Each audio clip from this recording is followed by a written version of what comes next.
Please welcome to the FREDTalks stage, Holly Nover.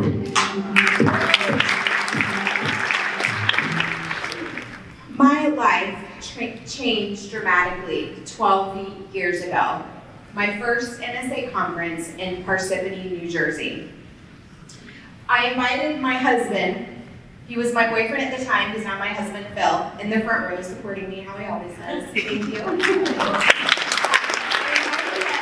To join me at my first conference. We traveled from Jacksonville, Florida to Parsippany, New Jersey. I wasn't sure if I was attending my first conference as a speech pathologist or a person that stutters. There was one conference during that workshop that changed my life. The workshop was titled Covert Stuttering. Nowhere in my coursework of being a speech pathologist did I learn what covert stuttering was. I had never heard about that. I realized that the fear of stuttering was greater than the consequences. I was the queen of circumlocution. I would talk around the word I was trying to say. Who here in the room does the same thing? They talk around the word they're trying to say. Yes, so you all can relate. When I would meet new people, I would make unnecessary pauses. I would end conversations prematurely. Who has done the same type of avoidance behaviors? So, being someone that stutters and learning I was a covert, I was always fearful that my big secret would be revealed. My close family and friends knew that I stuttered, but some didn't. After a few months of dating Phil, I told him we had to talk because I had something to tell him. I sat him down. It was time. I sat him down. I said, Phil, I stutter. His response was priceless. He said, I know.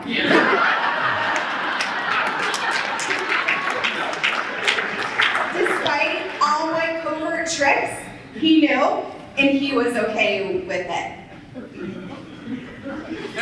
I didn't always know that I wanted to be a speech pathologist. When I was a senior in high school, we had to write a paper on a potential future profession.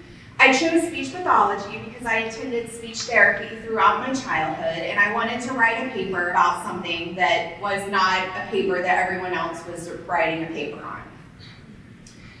Then when I got to college, I had to declare a major. I wasn't sure what I wanted to be, but I knew a little bit about speech pathology, so I declared communication sciences and disorders.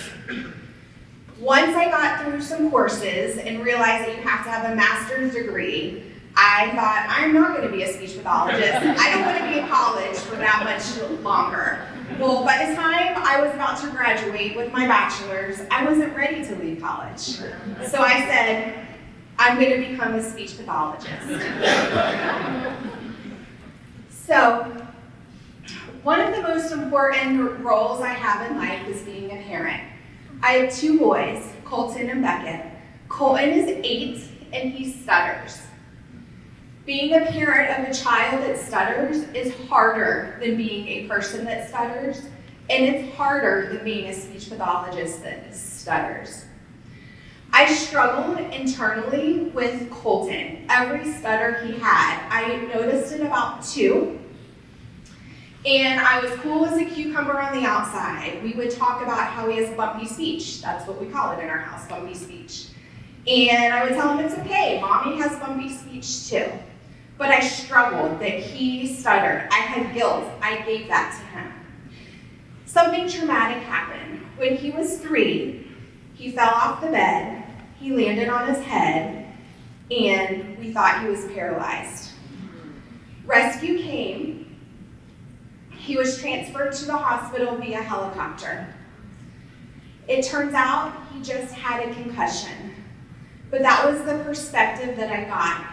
I prayed and cried that my child was someone that stuttered. The very next day, when he was discharged from the hospital, I cried and I prayed, and I thank God he's not paralyzed. He stutters. That's the day I accepted that he stutters. Let me tell you about Colton. He's athletic. He has many friends. He sees his stuttering as his difference. He tells people about it.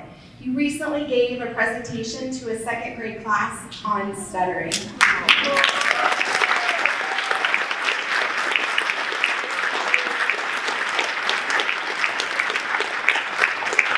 Living the life of a covert stutterer, that was 25 years of my life. It's hard to get out of some of those habits of being a covert stutterer. They still creep up sometimes. I disclose my stuttering when I'm having more disfluent days, and I still have fear about it. When I come to the National Stuttering Association, I come as a person that stutters, not a speech pathologist. I've gone to the extreme of having them not put on my name tag that I'm a speech pathologist. I'm here as someone that stutters. I'm thankful that stuttering chose me because it guided me to the profession of speech pathology, and it gave me the skills to support my son that stutters, as well as other parents and children that stutter. Thank you.